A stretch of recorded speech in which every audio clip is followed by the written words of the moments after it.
শুধু একটি মানুষ নয়, শুধু ইনকিলাব মঞ্চের মুখপত্র নয়, তিনি হচ্ছেন ভারতীয় আধিপত্যবাদ বিরোধী জনতার ঐক্যের প্রতীক।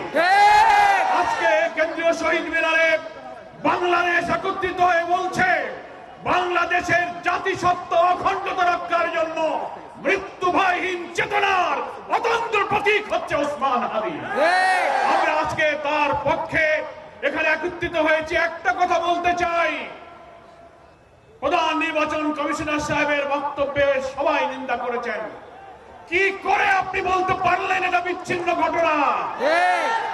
তফসিল ঘোষণার পরের দিন একজন জাতীয় সংসদ সদস্য পদপ্রার্থী বাংলাদেশের মানুষের চেতনার প্রতীককে প্রকাশ্য দুপুরে গুলিবিদ্ধ করা কখনো বিচ্ছিন্ন ঘটনা হতে পারে না।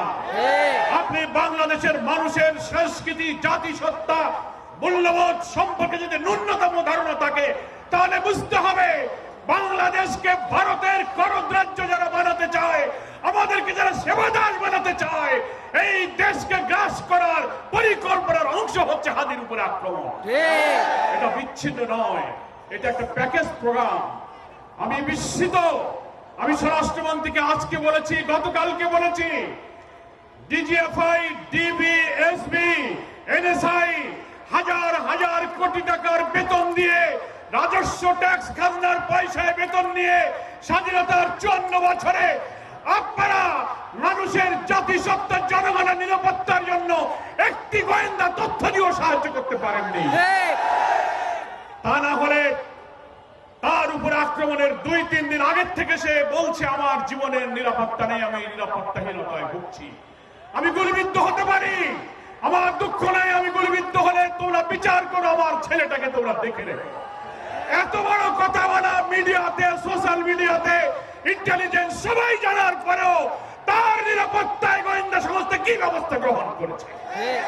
এই যে ইন্টেলিজেন্স ফেলিওরের জন্য সরকারকে জবাব দিতে হবে। আমি এই কথা বলে শেষ করতে চাই, মাননীয় প্রধান উপদেষ্টা, আপনার দায়িত্ব নেবার পর যতগুলো হত্যাকাণ্ড ঘটলো জুলাই এবং ফ্যাসিবাদ বিরোধী আন্দোলনের সাথে আমরা যারা ছিলাম তাদের উপরে আক্রমণ হলো, আপনি বারবার জাতীয় ঐক্য অটুট রাখতে বলেছেন, জুলাইয়ের চেতনাকে ধরে রাখতে বলেছেন। সেটা তো আমরা করছি, আমরা ঐক্যবদ্ধ। কিন্তু আপনার সরকার ব্যর্থ হয়েছে এই কারণে যে আপনি একটাও ফ্যাসিবাদের অস্ত্রধারী ধর্ষকদেরকে গ্রেফতার করতে পারেননি। আমরা আজকে দাবি জানাতে চাই, রাজধানী ঢাকা থেকে বাংলাদেশের গ্রামে গঞ্জে, শহরে, নগরে, বন্দরে প্রত্যেকটি থানায় আপনার পুলিশ অফিসাররা জানে সশস্ত্র আওয়ামী অস্ত্রধারী কারা, তাদের তালিকা থানায় আছে, অবিলম্বে তাদেরকে গ্রেফতার করুন। আমরা জুলাই যোদ্ধা আমাদের প্রিয় ভাই ওসমান হাদির আশু আরোগ্য কামনা করি। হায়াতের মালিক আল্লাহর কাছে আমরা মুনাজাত করি, আল্লাহ বাংলাদেশের মানুষের জাতীয় স্বাধীনতা সার্বত্ব আপনাদের আমাদের মূল্যবোধের জন্য আজকে হাদির সবচেয়ে অনিবার্য প্রয়োজন। আল্লাহ তুমি আমাদের ওসমান হাদির নেক হায়াত দিয়ে তুমি তাদেরকে আমাদের মাঝে ফিরিয়ে দাও। আজকে ইনকিলাব মঞ্চের সঙ্গে বাংলাদেশ এসে দাঁড়িয়েছে। মনে রাখতে হবে, নির্বাচনকে বানচাল করার প্যাকেজ প্রোগ্রামের মধ্য দিয়ে এই দেশকে ভারতীয় আধিপত্যবাদের করদ্রাজ্য বানানোর এই চেষ্টা আমরা কখনো সফল হতে দেব না।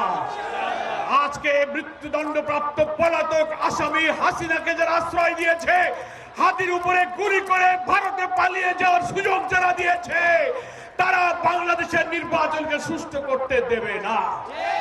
তারা হয়তো ভাবতে পারে আওয়ামী লীগকে ইলেকশনে আনো, ইনক্লুসিভ ইলেকশনের নামে, রিফাইন আওয়ামী লীগের ইলেকশনের নামে টকশোতে সুশীলরা, বুদ্ধিজীবীরা কর্পোরেট হাউসে বসে বসে যে ন্যারেটিভ উৎপাদন করে হাদির দিকে টার্গেট করলেন, এই সন্ত্রাসের বিরুদ্ধে আজকের এই জনসভা প্রতিরোধের যে আওয়াজ তুলেছে, গোটা জাতিকে ঐক্য করে তুলতে হবে।